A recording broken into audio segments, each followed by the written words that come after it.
Daily. Taste the Daily. வங்கக்கடலில் மையம் கொண்டுள்ள காற்றழுத்த தாழ்வு மண்டலம் அடுத்த 12 மணி நேரத்தில் மெதுவாக நகர்ந்து கடலில் வலுவிழக்கும் என இந்திய வானிலை ஆய்வு மையம் தெரிவித்திருக்கிறது. மத்திய மேற்கு வங்கக்கடலில் ஆந்திர கடல் பகுதிகளையொட்டி நிலவி வரும் காற்றழுத்த தாழ்வு மண்டலம் கிழக்கு வடகிழக்கு திசையில் நகர்ந்து அதே பகுதியில் நிலை கொண்டுள்ளது. சென்னைக்கு 450 கிலோமீட்டர் தொலைவிலும், விசாகப்பட்டினத்திற்கு 440 கிலோமீட்டர் தொலைவிலும், கோபால்பூருக்கு 600 கிலோமீட்டர் தொலைவிலும் நிலை கொண்டுள்ள காற்றழுத்த தாழ்வு மண்டலம் அடுத்த 12 மணி நேரத்திற்கு கிழக்கு வடகிழக்கு திசையில் காற்றழுத்த தாழ்வு மண்டலமாகவே மெதுவாக நகர்ந்து அதன் பின் கடலிலேயே வலுவிழக்கக்கூடும் என இந்திய வானிலை ஆய்வு மையம் தெரிவித்திருக்கிறது.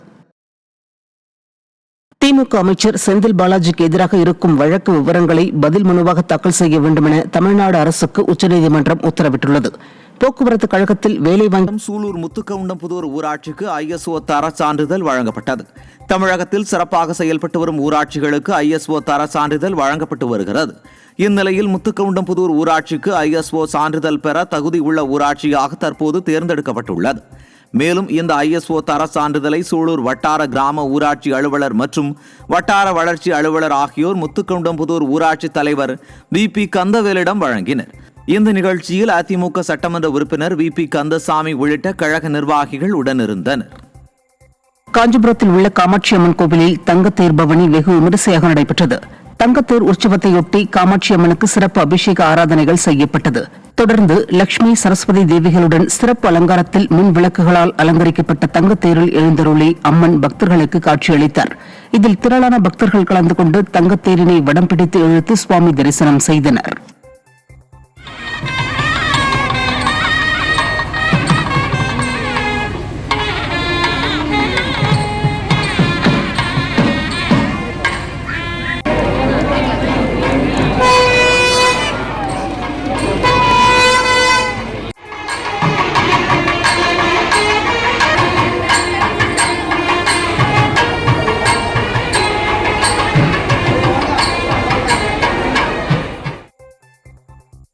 ராணிப்பேட்டை மாவட்டம் ஆற்காடு அருகே பேருந்தின் மேற்கூரை மீது மின்கம்பி உரசியதில் மின்சாரம் பாய்ந்து பெண் ஒருவர் பரிதாபமாக உயிரிழந்தார்.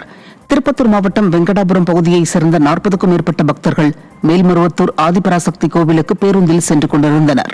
ஆற்காடு அடுத்த 30 வெட்டி பகுதியில் பேருந்தை சாலையோரம் நிறுத்திய போது அதன் மேற்கூரை மீது மின்கம்பி உரசியதாக கூறப்படுகிறது.